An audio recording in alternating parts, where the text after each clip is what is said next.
Bueno, Edipo es conocido sobre todo por Freud, y si siguiéramos en el tiempo observando la decadencia del psicoanálisis, cómo el psicoanálisis se ha dividido en unas 30 escuelas y que difieren unas de otras y va pasando de moda, porque hay otras corrientes del pensamiento y ni siquiera el pensamiento psicológico está tan de moda. Bueno, se perdería interés Sófocles si los vinculáramos a las ideas de Freud exclusivamente. Pero yo creo que la versión de Freud no es la versión correcta, una interpretación correcta de Edipo.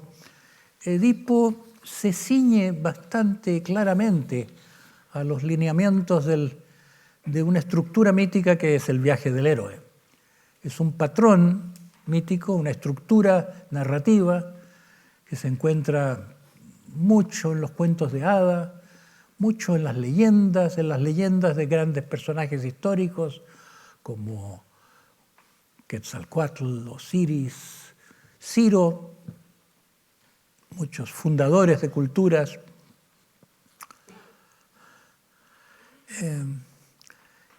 ¿Qué es el viaje del héroe? Joseph Campbell es el más famoso de los intérpretes del viaje del héroe. Dice que es un viaje que tiene una fase de ida y una fase de vuelta, así como en lo que yo he explicado de la Ilíada y la Odisea.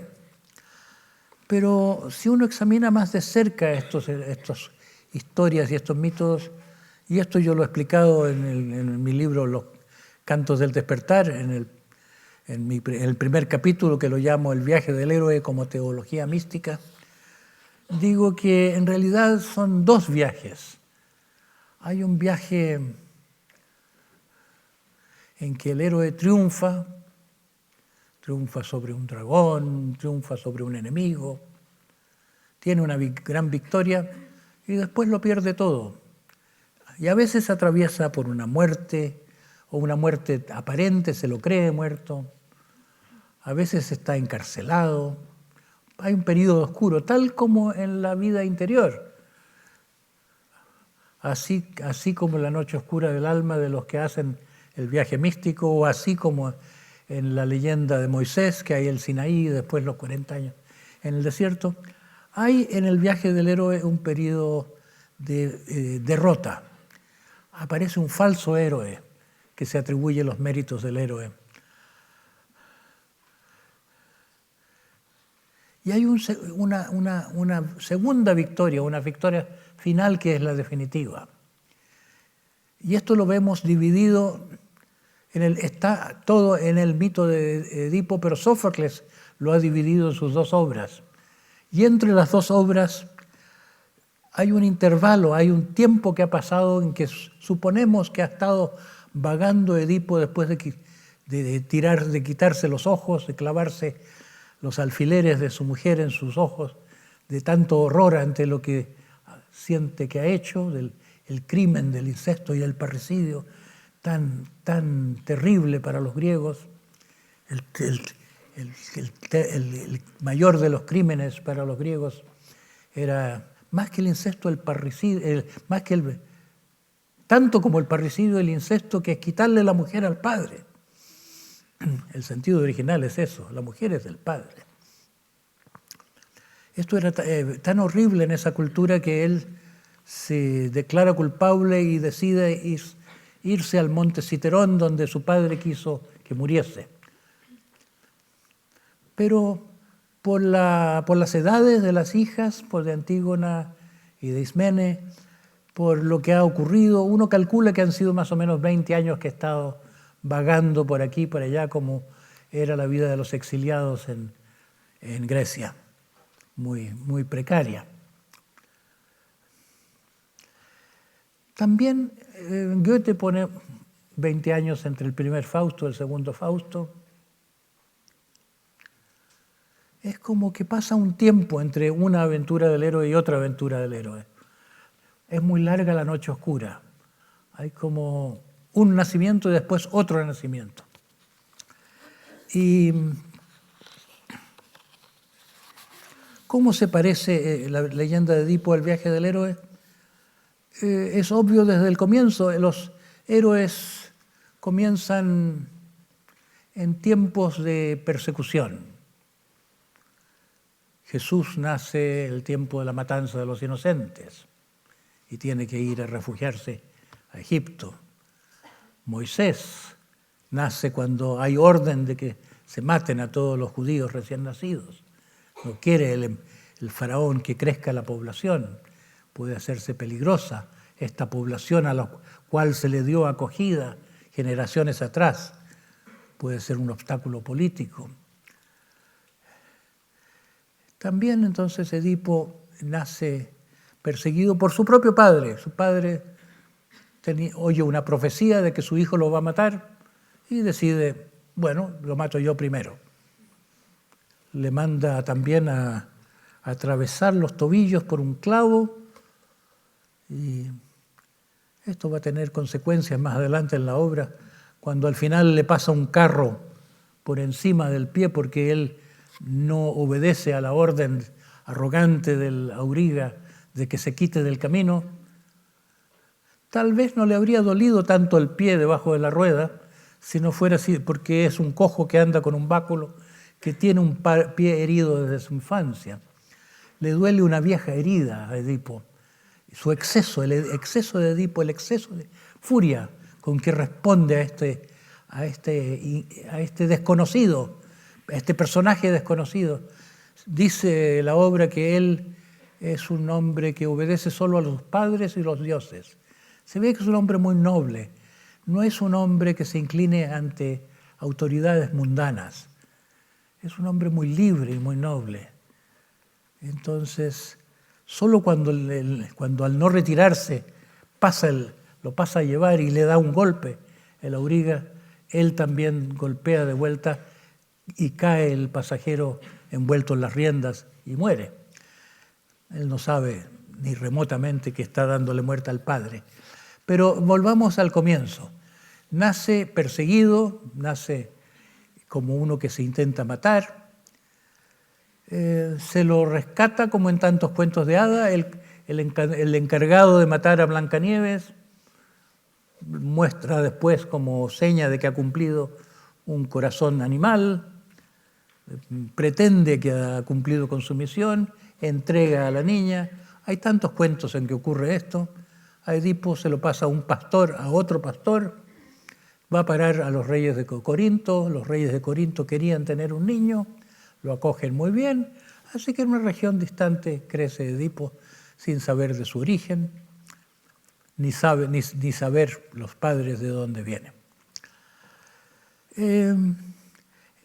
Esto entonces del padre adoptivo que está en todas las leyendas de los héroes, la leyenda de Moisés, bueno, en la leyenda de Jesús, José y el Espíritu Santo de José, el padre adoptivo, el verdadero padre es el Espíritu.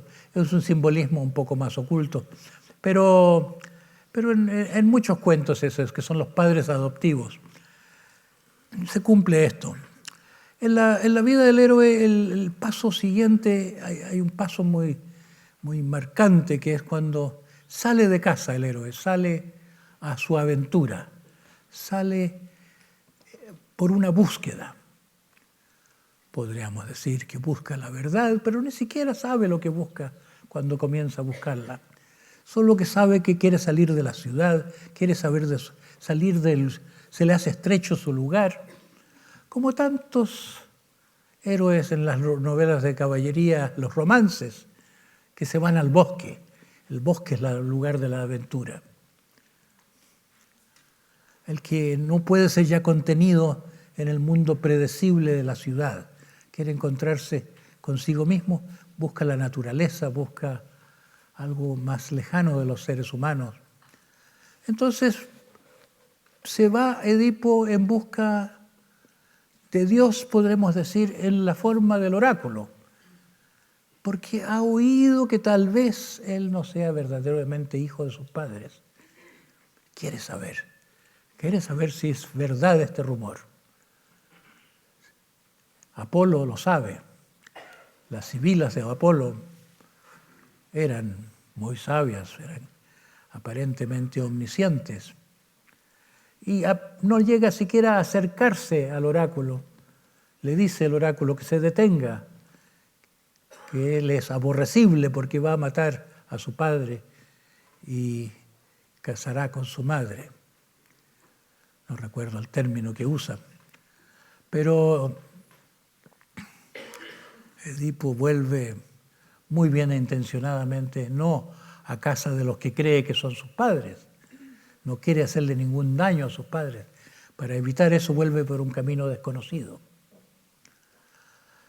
Entonces, eso es la salida a la aventura. En las aventuras del héroe hay encuentro con algo terrible. El encuentro con algo que se representa a veces como un dragón. Decía yo que en la vida de Beethoven el dragón fue la sordera, tener que hacerle frente a eso. En la vida de otro, un gran músico que siguió a Beethoven, contemporáneo suyo, fue la conciencia de su sífilis, la conciencia de que de ahí a pocos años estaría muerto. Lo hizo hacerse amigo de la muerte, lo transformó, lo maduró, la conciencia de la muerte.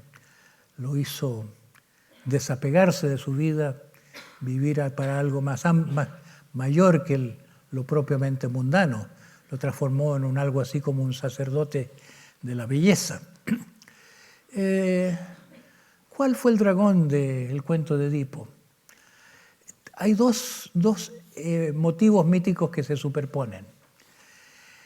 Por una parte, el matar al padre está en todas las aventuras de los héroes.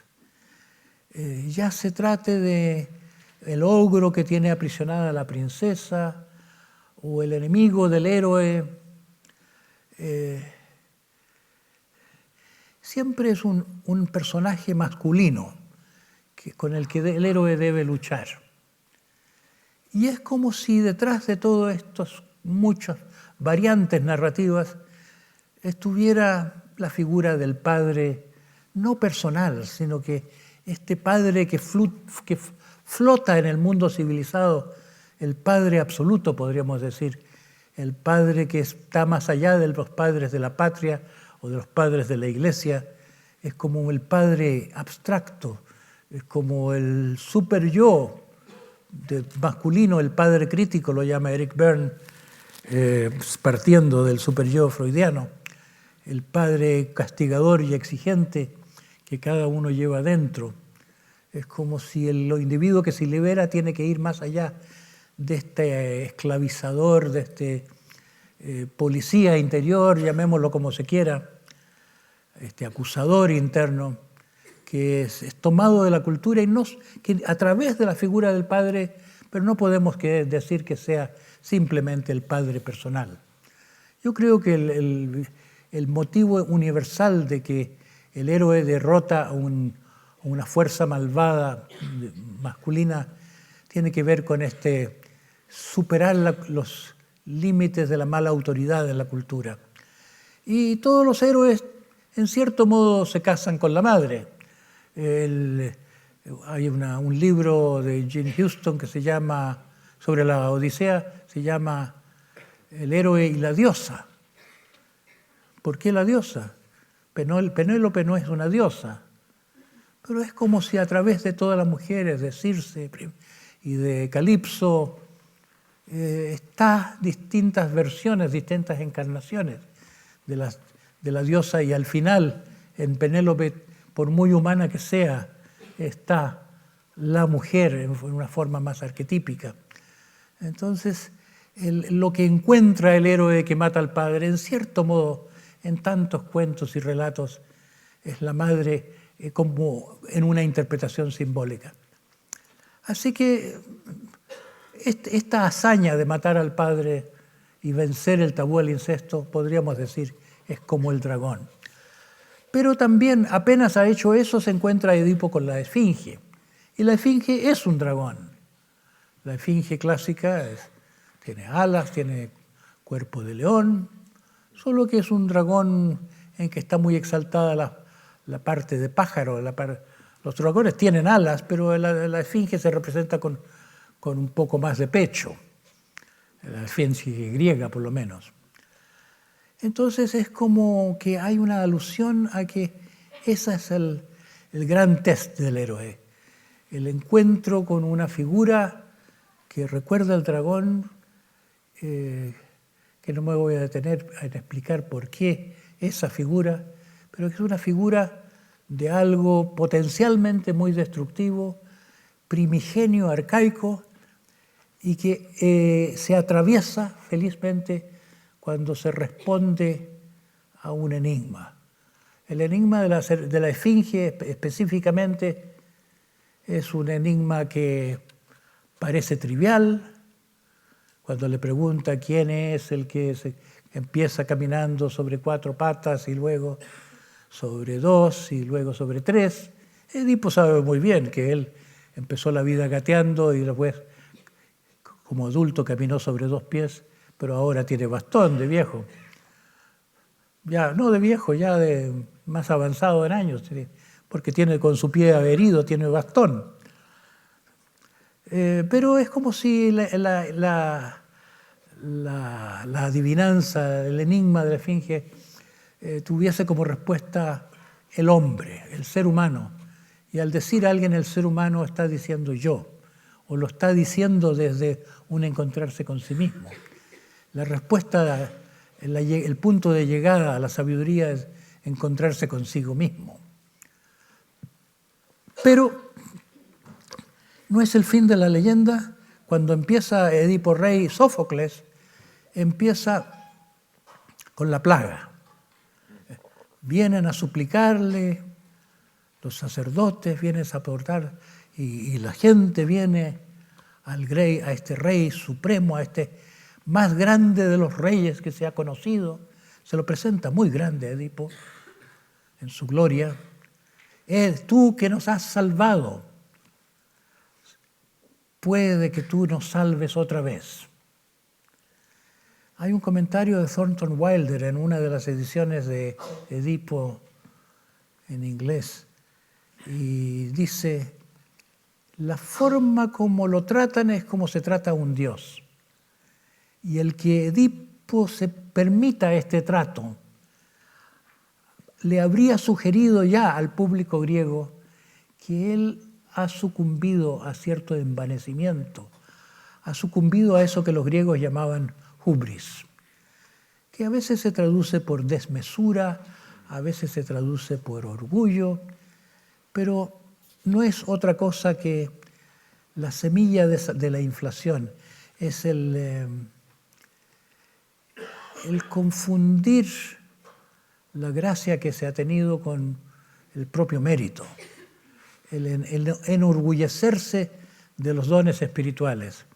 Hay un cuento sufí que uno que está enamorado de la princesa, un fakir, un derviche que no se mueve de la puerta de la princesa y va olvidando toda su vida, se va haciendo un pordiosero, va enflaqueciendo, se va enfermando, ya está casi por morir. Y al final la pobre princesa, después de algunos años, le sonríe. Y él le pregunta: ¿por qué me sonríes ahora y no en todo el tiempo? Por compasión. Entonces es como un cuento que se narra para contrarrestar en que cuando uno se encuentra con la gracia divina, cuando dice Dios me habló, se me apareció, uno lo dice con vanidad, pero desde el punto de vista divino debía uno más bien decir: Dios se apiadó de mí, a pesar de mi condición miserable, a pesar de mis pecados, a pesar de mi banalidad, a pesar de mi ceguera, Dios me dio esta merced suya. Entonces, vuelta a Edipo. Todas las tragedias griegas tienen un momento de caída a través de la hubris. Hay un momento de vanidad, un momento de que se le van los humos a la cabeza al héroe y ahí empieza el problema, empieza la plaga. Y le van a preguntar al oráculo: por cómo se puede limpiar esta plaga. Apolo es el dios que limpia las plagas, un dios de la medicina, muy legado a la medicina, un dios purificador. También es el dios del conocimiento, es como que el dios del autoconocimiento transformador, se puede decir, en lenguaje contemporáneo. Y yo creo que cuando Freud vio Edipo, la representación de Edipo Rey, de Sófocles, se quedó muy impresionado de que era lo mismo que le pasaba a él. Y cuando quiso hacerlo explícito, lo hizo explícito en términos de incesto y parricidio, porque él venía de descubrir en su autoanálisis que él, que había querido tanto más a su padre que a su madre, en realidad había odiado a su padre sin sospecharlo. Fue tan profunda la conmoción de Freud cuando descubrió esto en el cementerio el día de la muerte de su padre, que se desmayó a la salida del cementerio. Estaba completamente reprimido en su mente que él odiase a su padre. Entonces se le hizo claro que él odiaba a su padre porque competía por la atención de su madre, y él quería tanto la atención de su madre, quería más atención de su madre y se sentía culpable de competir con el padre y todo eso. Y yo creo que Freud hizo esta ecuación entre el asunto de edípico, como se llama hasta el día de hoy el asunto edípico, y Edipo, sin darse cuenta de que lo que más lo tocó en la tragedia fue el proceso de investigación de la verdad. Edipo es una novela policial. Edipo es uno que se compromete, yo quiero saber la verdad, ¿quién fue el que mató a este rey Layo a quien yo no he conocido? Y él jura que va a defender los intereses de la ciudad, él va a contribuir a que pase esta plaga, él va a perseguir, identificar y perseguir al culpable. Y poco a poco la información que se va acumulando va indicando que es el mismo el culpable. Primero llaman a Tiresias, el famoso profeta de los griegos, es como el arquetipo de todos los profetas, un ciego que todo lo ve, y Tiresias no quiere decirle nada. No me hagas sufrir, le dice Tiresias, no me exijas la verdad. Después dice, no te atraigas miseria sobre ti mismo, déjame en paz. Y Edipo cree que le está ocultando la verdad, después cree que es una confabulación, que es como para una cosa contra él, ocultarle algo. Trata muy mal a Tiresias, pero va poco a poco haciéndose claro que él es el culpable. Como ocurre que uno tiene que descubrir su lado demoníaco, tiene que descubrir su sombra, como tanto sabemos los que nos dedicamos a ayudar a la gente a encontrar sus verdades más ocultas o más desconocidas. Entonces Edipo lo pasa muy mal, claro, cuando descubre la verdad, horrorizado, se pincha los ojos, se autoexilia y no lo volvemos a encontrar hasta unos 20 años más tarde, cuando se presenta Edipo en Colono. Y en Edipo en Colono ya es otro Edipo, Edipo con el rostro desfigurado, con el rostro de un anciano, vestido de harapos, avanza apoyado en Antígona, que es como su bastón y su guía. Pero su expresión es una expresión de uno que no está contra nada. No es una expresión de alguien que sufre, no es la expresión de alguien que se queja, es la expresión de alguien que está en paz con su vida, que ha pasado por muchas miserias y que está adaptado a la vida, a lo que la vida le da, no pide más. Y lo vemos entrando en un bosquecillo sagrado. Comprendemos que es el bosquecillo de las furias. Las furias son divinidades benévolas. no parece consonante con su nombre. Las furias o erinias son las diosas de la venganza. Y las diosas de la venganza van a hacer justicia al final de la vida de Edipo. Al final de la vida de todos los héroes. Ulises se llama Odysseus, Odiseo, y la etimología de Odiseo se explica como uno que se enfureció. Al final se enfurece y mata a todos los pretendientes, mata a todos los que le han estado robando a través de los años sus rebaños, alimentándose de sus bienes y queriendo meterse en el lecho de Penélope. Los liquida. No es muy cristiano eso. Nuestra ética no es la ética griega. Para la ética griega, como la ética de la mayor parte de los cuentos de hadas, es que los buenos al final son premiados y los malos son destruidos o condenados. Entonces las dioses de venganza lo acogen. Es un bosquecillo sagrado, hay trinos de pájaros, hay olivos, hay ruiseñores, hay miel. Le aconsejan a Edipo hacer una libación de agua y miel. Hay un momento de recogimiento que es como reflejo del momento en la vida del héroe en que llega a casa, llega por fin a un santuario. Y muy pronto se encontrará con Teseo, con el héroe que ha sido el fundador de Atenas.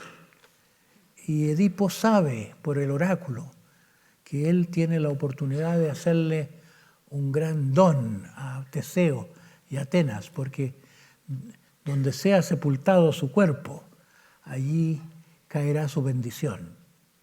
Su bendición, florecerá esa ciudad por su bendición. Entonces se encuentra el mito de Edipo con la gloria posterior de Atenas, como se presenta como un mito profético. El encuentro de Edipo con Teseo es como el encuentro entre iguales. Teseo reconoce a Edipo, lo abraza como quien acoge a un hermano. Edipo viene a hacerle un don. Teseo además protege a Edipo, porque a Edipo lo vienen a buscar de Tebas, quieren llevárselo a su tierra, no para su honra, sino porque saben que donde él caiga, ahí será bendecida esa tierra. Ellos no quieren que sean los atenienses quienes lo tengan, quieren tenerlo para sí, pero tampoco lo sepultarían dentro de Tebas, porque por su crimen hay que enterrarlo fuera de los muros de la ciudad. Lo quieren por razones de muy egoístas o patrióticas de los tebanos, y Edipo no quiere ir, él tiene la claridad de mirada tras Edipo para entender el doblez de Creonte, el hermano el hermano de Yocasta que viene a buscarlo. Intenta llevarse a sus hijas incluso, y Teseo tiene que detener a los guerreros de Tebas que han venido a buscar, y si ya están arrastrando a sus hijas, porque está en este momento en la compañía de Antígona e Ismene. Ismene ha venido a contarle de sus propios hijos, los hijos de Edipo. Los hijos de Edipo son edípicos. Los hijos de Edipo ahora se pone en claro, retrospectivamente se cuenta de que cuando él se autoexilió, había sido demasiado severo consigo mismo. Y fueron los hijos los que aceptaron este exilio, lo condenaron a este exilio. No habría Edipo vagado tantos años como un mendigo, con una vida muy dura, si no hubiera sido porque los hijos querían ellos llegar a reyes. Y ahora en este momento en que está ocurriendo esta guerra con la ayuda de Teseo contra los que quieren llevárselo de vuelta a Tebas, ahora estos dos hijos están preparándose para una gran guerra de cuál va a ser el sucesor de Edipo, cuál va a ser el rey. Y llega uno de ellos a pedirle la bendición a Edipo. Y Edipo, que ha vencido, que ha violado dos tabúes, el tabú al parricidio y el tabú al incesto, ahora viola un tabú no explícito en la cultura griega, pero un tabú que yo diría que es implícito, muy, tal vez más grave en la nuestra. Edipo maldice a sus hijos. No se detiene en que un deber familiar de ser consanguíneos ellos los hace justos o buenos hijos. Él los ve como malvados, los ve como cometiendo los crímenes que él no ha cometido. Así que es un Edipo muy libre al final, más allá de la cultura, que ha llegado a un nivel de descubrir su inocencia.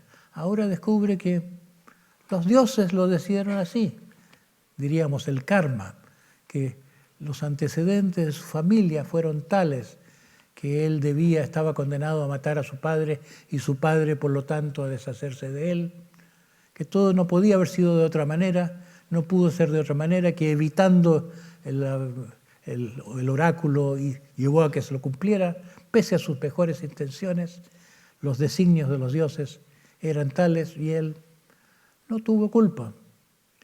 Lo comprende, es como parte de la madurez del héroe, comprender que muchas cosas de su vida primera que lo llevaron a la oscuridad, incluso a la culpa, a la autoacusación, a la invalidación después de esa explosión inicial de entusiasmo.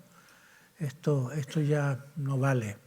Así que recupera la dignidad y termina Edipo con ese pasaje muy misterioso en que no se nos muestra en la escena qué es lo que pasa, sino que un narrador explica que algo increíble ocurrió, que lleva como único testigo Edipo a Teseo, a ese lugar por donde se comunican los mundos, y ahora tiene un destino misterioso que no es el Hades propiamente tal.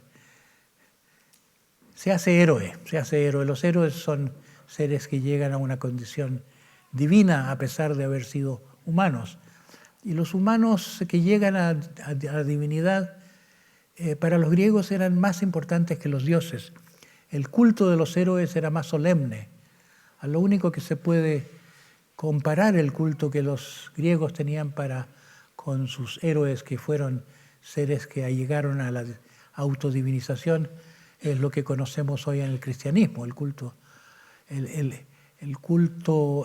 que se basa en el duelo por la muerte del héroe y que como vehículo para comprender su divinidad, por remontarse a través del duelo a la apreciación de su divinidad. Entonces termina como un héroe divinizado, Edipo, como todos los héroes. Mueren los héroes en forma muy idiota, les cae algo en la cabeza, se caen. No es importante cómo mueren los héroes, pero se sabe que van a parar a un mundo superior y son objeto de un culto históricamente muy importante. Entonces este es un héroe que parece excepcional porque no es uno que se caracteriza por la fuerza como Hércules o como el mismo Teseo, por su poder militar, su poder guerrero. Simplemente tiene el don de bendecir y puede bendecir a toda la posteridad de los atenienses. Entonces, si hay tipos de literatura que tienen que ver con este gran viaje del alma, viaje del alma que, aunque no lo hayamos recorrido, es como algo que existe en forma de semilla en nosotros, en forma como el árbol existe en la semilla, existe este desarrollo superior de la conciencia en forma latente en nosotros. Y yo diría que comprendemos estos mitos como comprendemos la música. No podemos decir qué nos dice la música, pero una parte nuestra entiende la música. entiende vivencias que son extramusicales, pero estamos tan lejos de poder ponerlas en palabras que se puede llegar a pensar que la música no dice nada, como tantos críticos musicales, desde Stravinsky, porque a Stravinsky le gustaba epatar, y aunque hizo música estupenda para expresar cosas como la torpeza de un muñeco en el caso de Petrushka, o el pájaro de fuego, o el ambiente de feria en... ¿cómo se llama? Bueno, tantas obras están tan adecuadas, son música de la escena. Pero él mismo dijo, usando su autoridad, la música no significa nada, y desde entonces los académicos de la música le hacen caso. La música no significa nada. Y los mitos significan poco para nosotros. Es difícil llegar a decodificarlos. Y yo creo que los grandes clásicos se tocan con este proceso interno, tocan una etapa u otra etapa, y en el caso de Edipo, el viaje entero, como en ciertos libros bíblicos.